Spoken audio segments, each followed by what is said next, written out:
Arms.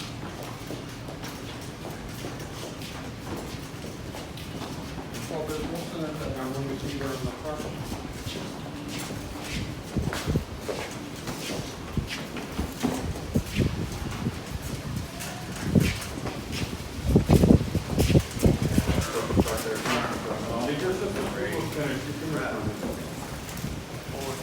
If I could have the 5 children here. And Irene in the center.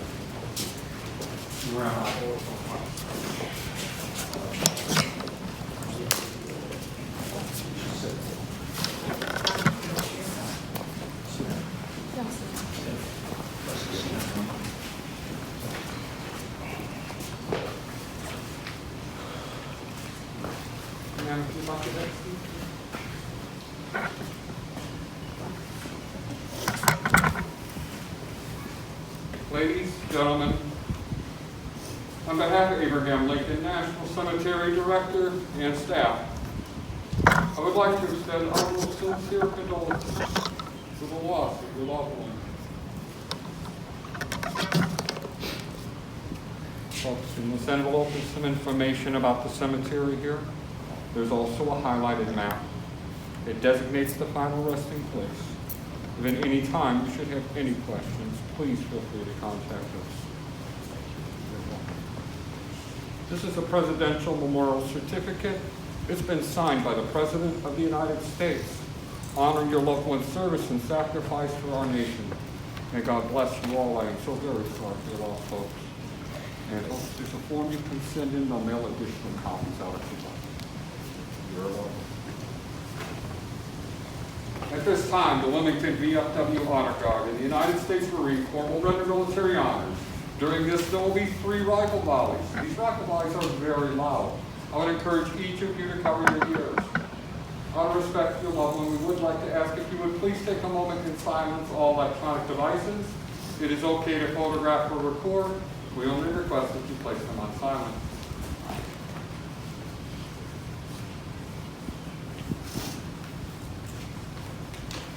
Thank you. Honor guard. And button. Forward.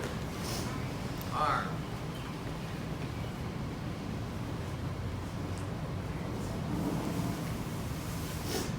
Half left. Face.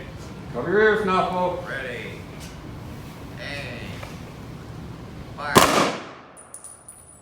Fire. Fire. Half right. Face. Mark. Breathe in. Arm.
behalf of the President of the United States Marine Corps, and our grateful nation, please accept this flag as a symbol of your loved one's honorable and faithful service.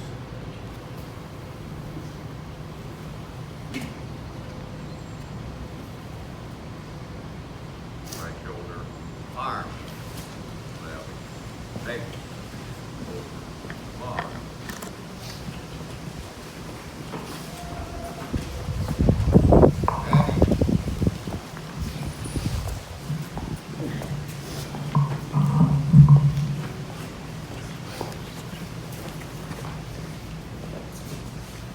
I'll invite the family with the clear ribbon to come and gather so we can do the ceremony of Kriya. Okay, the five of you.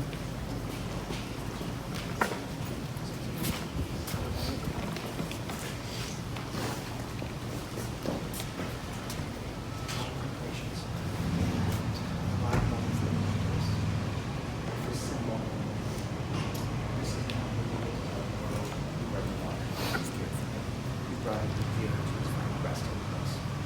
I have you repeat the blessing in English, and then Tara, it's a way of saying to the world, I'm in white. I need you to know that my loved one is well, that I am hurt. The reason we tear it is because as if we had the shirt that if we had found it, and if you were the best one who could sew, it would never be the same. Just as life without your father will never be the same. So I'll have you all repeat after me. Baruch atah Adonai Elohim melech haolam Dayan Blessed are you, God, Master of the universe, the Judge of truth. If you want to go ahead and lift the ribbon.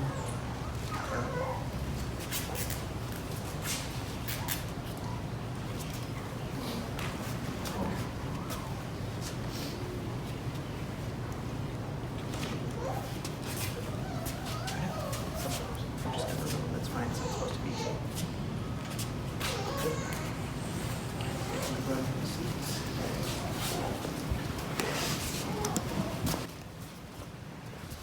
שיוויתי אדוני לנגדי תמיד כי ממני בעלמות לכן שמח ליבי ויגל כבודי. We read in the 16th Psalm, I have set the eternal always before me. God is at my side. I shall not be moved. Therefore does my heart exult and my soul rejoice. My being is secure. For you will not abandon me to death, nor let your faithful ones see destruction. You show me the path of life. Your presence brings fullness of joy. Enduring happiness is your gift. Death has taken our beloved Edwin M. Feldman. Our friends grieve in their darkened world. In their silence there is lamentation. In their tears there is loneliness. Lost in their sorrow, may they find the presence of loving friends. Hear them, O God, and be with them. For Ed's love that united us in life and which death cannot sever, for his companionship that we shared along life's path and which continues through the tenderness of memory. For the gifts of his heart and mind that brought us joy and happiness and is now a precious remembrance. For all these and more, we give our thanks to God. In this time of grief, we listen to the voice of our sacred scriptures, which bring us the ever-new message of God's nearness. It tells us of our kinship with the Creator in light as in darkness, in joy as in sorrow, in life as in death. No text has been more a companion for our people in these difficult times than the 23rd Psalm. Adonai roi lo echsar binotesha yarbitzeni al mei menuchot yanchileni nafshi yishovev yanchini b'maglei tzedek lema'an shemo. If you would like to join with me in the English translation of the 23rd Psalm, you'll see it on the inside of the leaflet.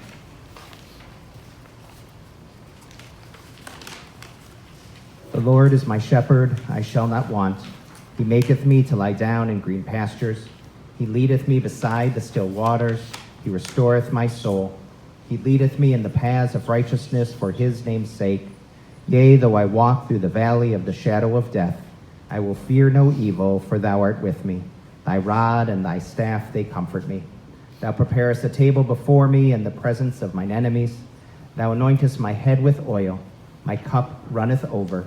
Surely goodness and mercy shall follow me all the days of my life, and I will dwell in the house of the Lord forever.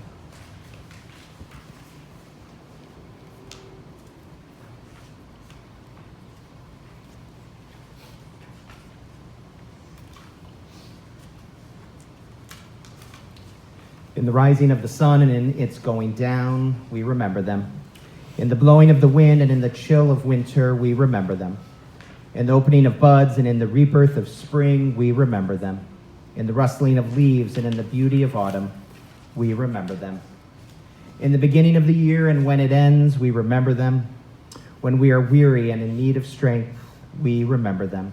When we are lost and sick at heart, we remember them. When we have joys we yearn to share, we remember them. So long as we live, he too shall live, for he is now a part of us as we remember him. In the book of the Bible, Kohelet, we read, "The eye never has its fill of seeing." It's to teach us that young or old, those who depart this life, never see enough of the world, never complete their task, never cherish their loved ones enough before they are called home. How they yearn for yet another respite from this final summons, and how we yearn to have them close to us for yet another challenge in our lives, yet another joy, yet another precious moment together. God, we ask you to now be with those whose hearts are broken, because whenever parting comes, it comes too soon. Console them at this hour, be near to them when light seems distant. Sustain them, O God, until that time of healing. We read in the book of Job and Tanakh and Bible, Adonai Natan v'Adonai lakach, Yehi Shem Adonai mevorach. God has given, God has taken away, blessed be the name of God. We pause for a brief moment of silent prayer and silent memories.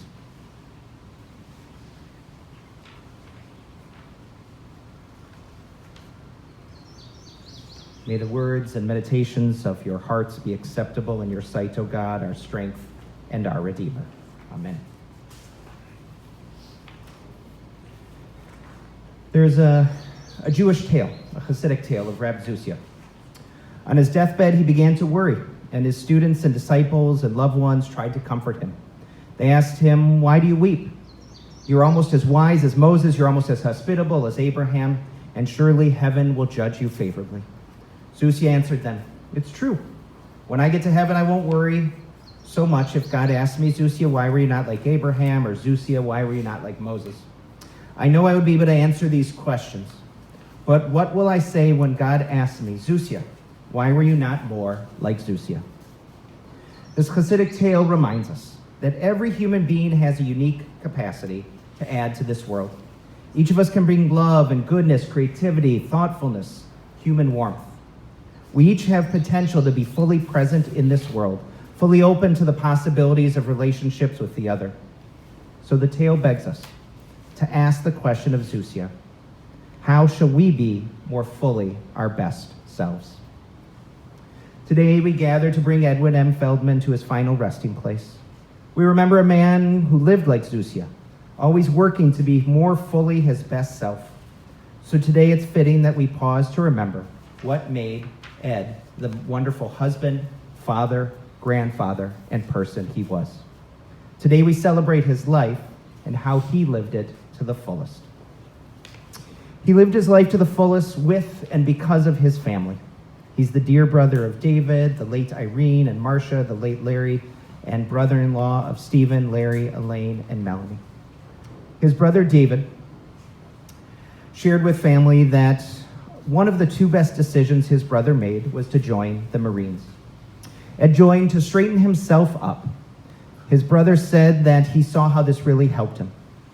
Ed served as a drill sergeant in the Marines for 5 years from 1955 to around 1961. The second best decision that he ever made was to marry his beloved Muriel. Together they celebrated 60 years of marriage. Ed was an electrical engineer by profession.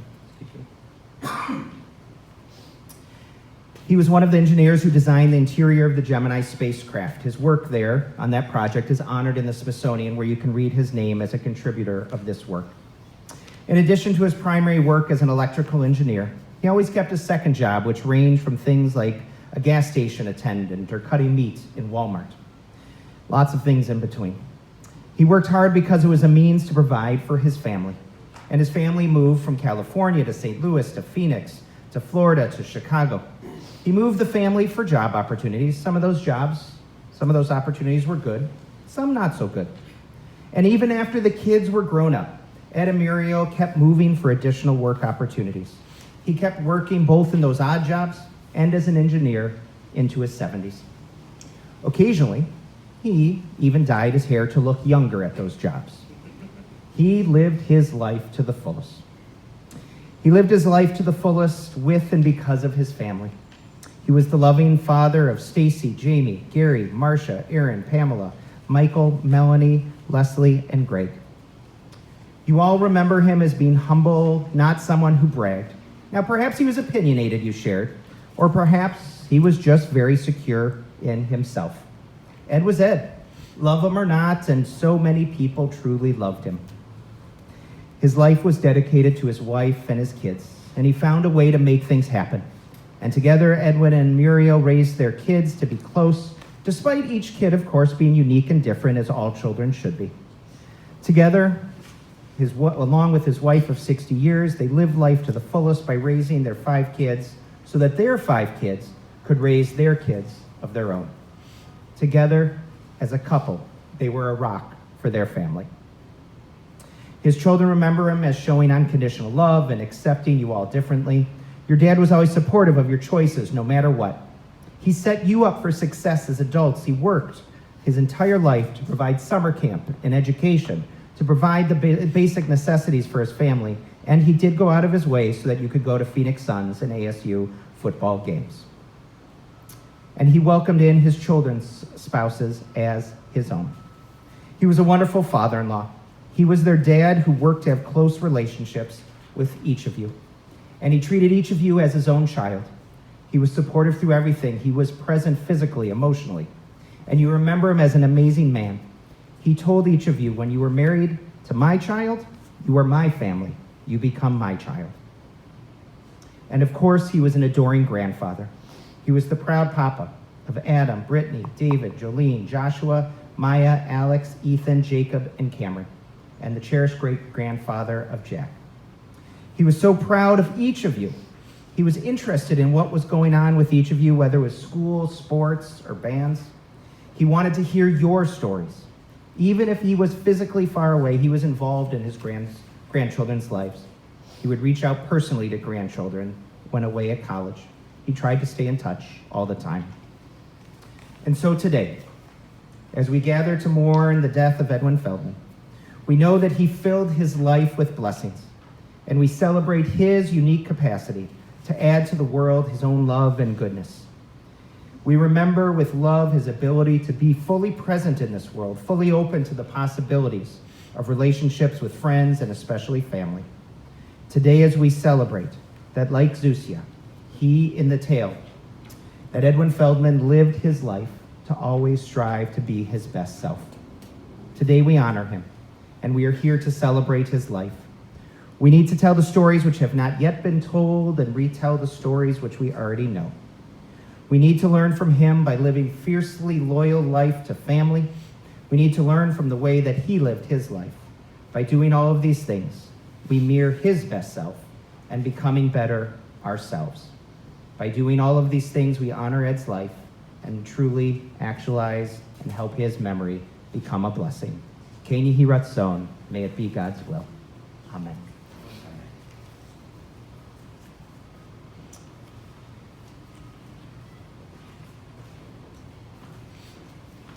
Into your care, O God, we entrust the spirit of Edwin. For you, God, keep faith with your children in death as in life. Sustain us that we may meet with serenity the mysteries that lie ahead, knowing that when we walk through the valley of the shadow of death, you, God, are with us, a loving friend in whom we put our trust. You are the light of our life, our hope in eternity. The last prayer which we'll say in this space is El Malei Rachamim. It turns to God with the metaphor of a sheltering wing or an arm that is there to look out for another. And in it, we ask God to take in Edwin's soul, to care for it in the same passion and fierceness that he cared for all who are present here, who are present online, and who are not able to join with us in this moment. If you're able, please rise. El mele rachamim shochem bamromim, hamsei menucha nechona tachat kanfei hashechina im kedoshim utorim kezohar harakia mazhirim et nishmat Avram shahalach leolamo. Baal harachamim yastirehu beseter kenafav leolamim v'yitzror achayim et nishmato. Adonai hu nachalato v'yanuach b'shalom al mishkavo v'nomar Amen. Compassionate God, eternal Spirit of the universe, we ask you to grant perfect rest in your sheltering presence to Edwin M. Feldman, who is known in the household of Israel as Avram, who has entered into eternity. O God of mercy, let him find refuge in your eternal presence, and let his soul be bound up in the bond of everlasting life. God is his inheritance. May he rest in peace, and let us all say, Amen.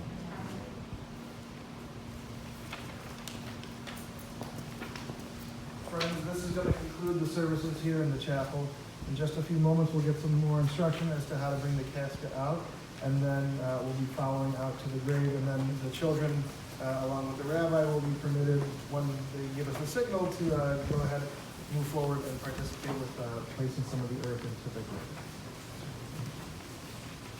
You can have the pallbearers come forward. Gentlemen, step to the side, face forward, please.